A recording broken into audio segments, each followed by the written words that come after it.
Hey everyone, what's up? It's Sarah and welcome back to my channel. So in today's video, I want to talk about the top 5 cringiest moments in Sister Wives history. So we have 16 seasons to choose from.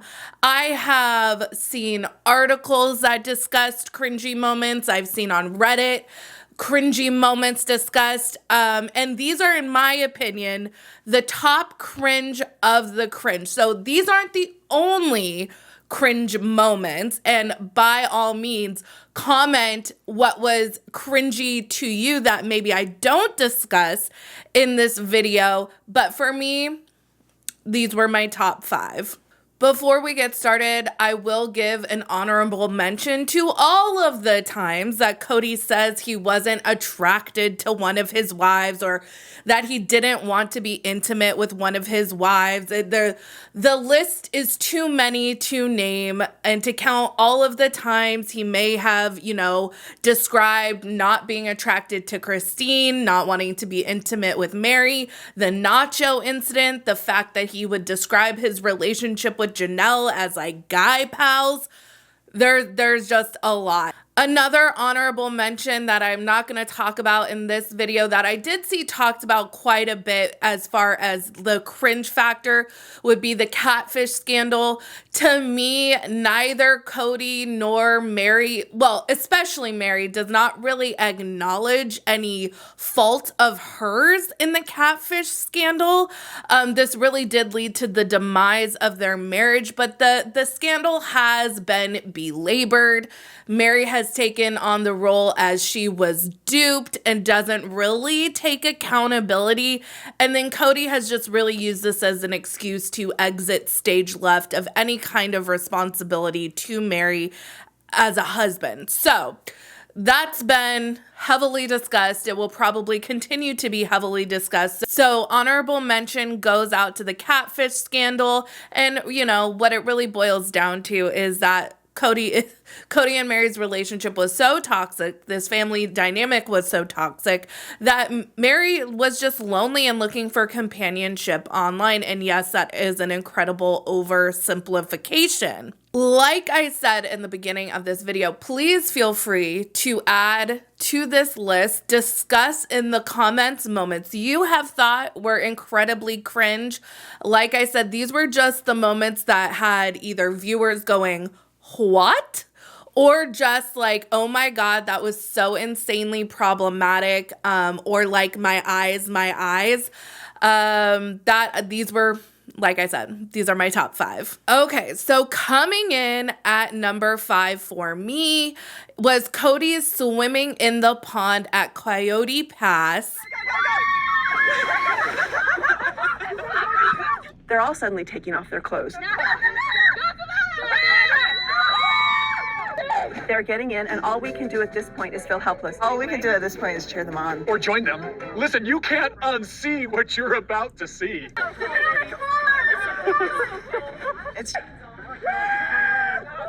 This initially could have been a sweet bonding moment with his kids. This is probably the last time that we really see Cody jovial in any kind of way with his kids on the series. Gabe at this point in time was the most against the move to Flagstaff. This was actually, I believe, Gabe's first visit to Coyote Pass.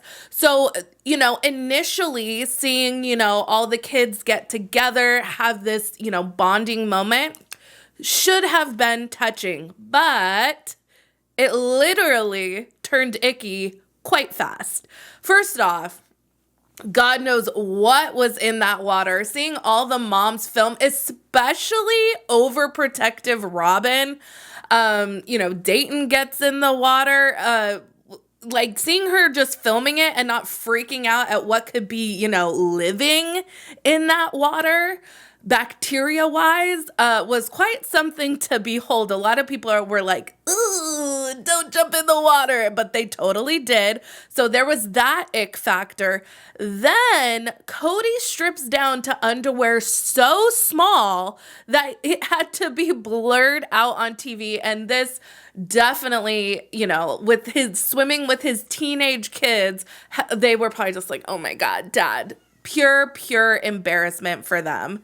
He did tweet back in 2020 ahead of this episode airing, and he had this to say: "You are just about to see what can't be unseen. I am so sorry. It isn't a Speedo.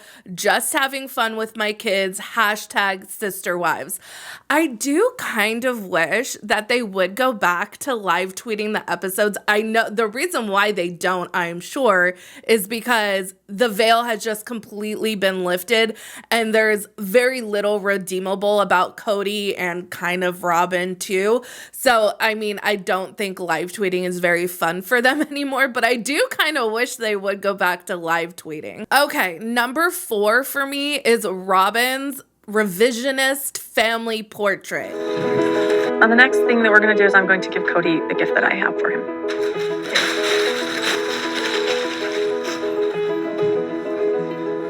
Wow.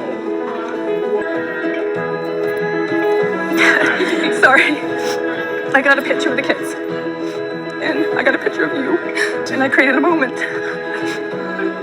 that didn't exist, that does now. For me, this was equal parts cringe and problematic behavior. And I have spoken about this in a video that I did on how Robyn has really damaged her children. But at this point in time, so Robyn, at the adoption celebration, you know, Kody legally adopts Dayton, Aurora, and Brianna.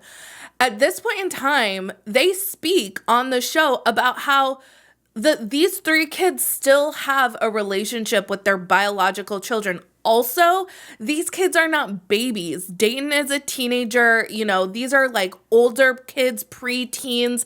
They know and have had memories and relationships with their biological dad. So Robyn's attempt at revising this history is incredibly unhealthy for her children.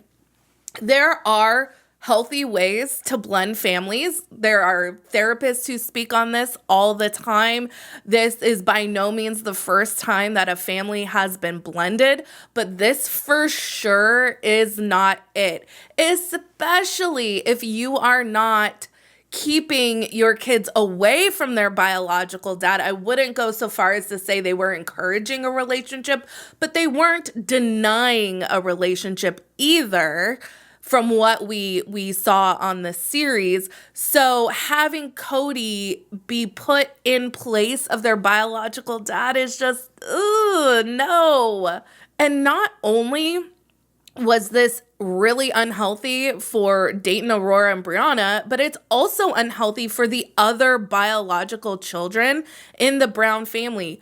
Robyn has spoken throughout various episodes of the difficulties that, you know, the relationships between the children weren't always like super close. There were problems, you know, having her children accepted by the other children. And that's really not a surprise. And Kody had spoken about as recently as season 16 that the thing he admired so much about Robyn is that she sat her kids down and said, "This is your new family. You will respect Kody as your father, blah, blah, blah." There really was no choice in it for them and no like easing into things for them. It was boom, here is your new family. You just inherited 3 moms, a dad, and a dozen siblings. That, I mean, hello. And then for the biological Brown children, it was, here's a new mom and here are 3 new siblings, insta family, let's all be, you know, besties. That's just not realistic. And again, there are ways to blend a family. This is not it. My next one, number 3, is going to offer a little bit of comedic relief. The sister wives closet pitch to investors. Jesus Christ, amen. Not everybody on that board is our friend. We are a retail brand of fashion-forward accessories and jewelry. We built this from the ground up. The products that we carry in my sister wife's closet are actually perfect for our demographic. With doing this,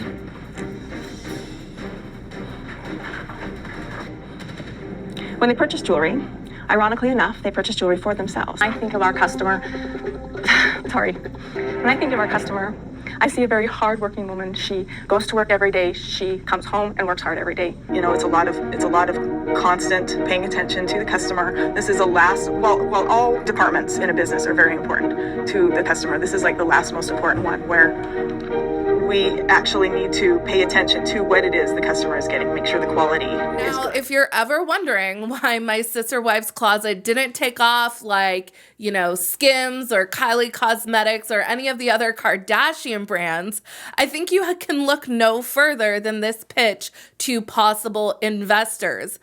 A lot of people I have seen, because it's been a couple years now that my sister wife's closet, I think, is like defunct at this point. I'm not sure. The website says like coming soon, or like we are going to like have stuff soon, but it's been years at this point, and they don't really talk about it on the show anymore. It was a big fail on Robyn's part. In general, I think people's biggest criticisms of my sister wife's closet was that the jewelry just was not the most attractive jewelry, and it was really overpriced for what it was, what you got.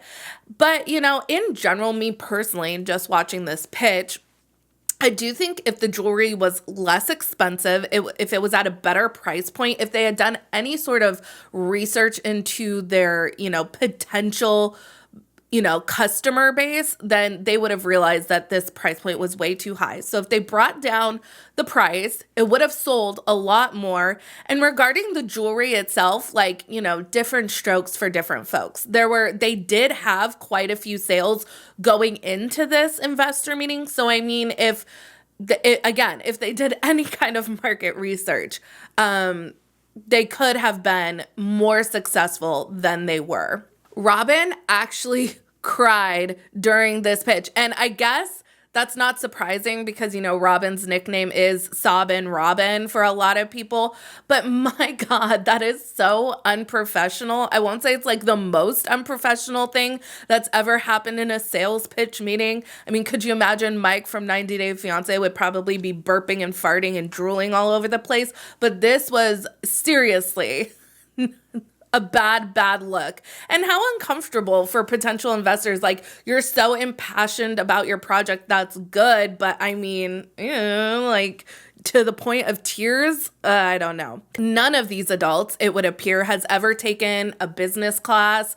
There is absolute no business savvy amongst any of them. So it's really no wonder why they were left dumbfounded when asked why they weren't able to convert their website visits into sales. They had like millions of hits on their websites and only a few hundred sales. So when they were asked this, they were like, I don't know. And it's like, again, they didn't do any research into their potential customer base or their audience, what those people are shopping for, what they're trying to buy, how much they're willing to spend. And I am not business savvy at all. And these are like, just if you're trying to start a business, these are just natural questions. And this also was their second go around at a pitch. They had this meeting earlier in the episode, and the guy they were meeting with was shocked that they had like nothing prepared. They had no pitch. So this was their like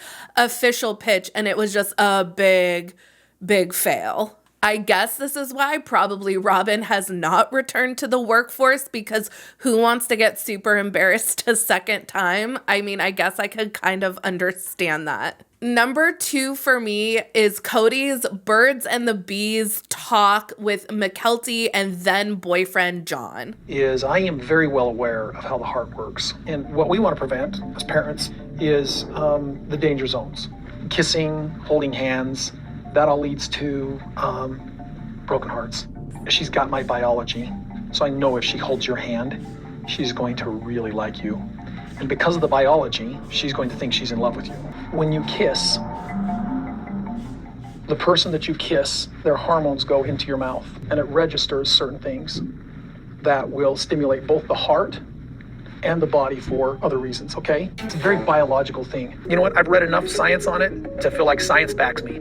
This makes me personally cringe and laugh because it reminds me of the sex ed that I got at the private Christian high school I went to. No shade to my high school. I had a very good high school experience. Cody basically serves up, you know, Coach Carr a la Mean Girls vibes. You're gonna be having a lot of urges. You're gonna want to take off your clothes and touch each other. But if you do touch each other, you will get chlamydia and die.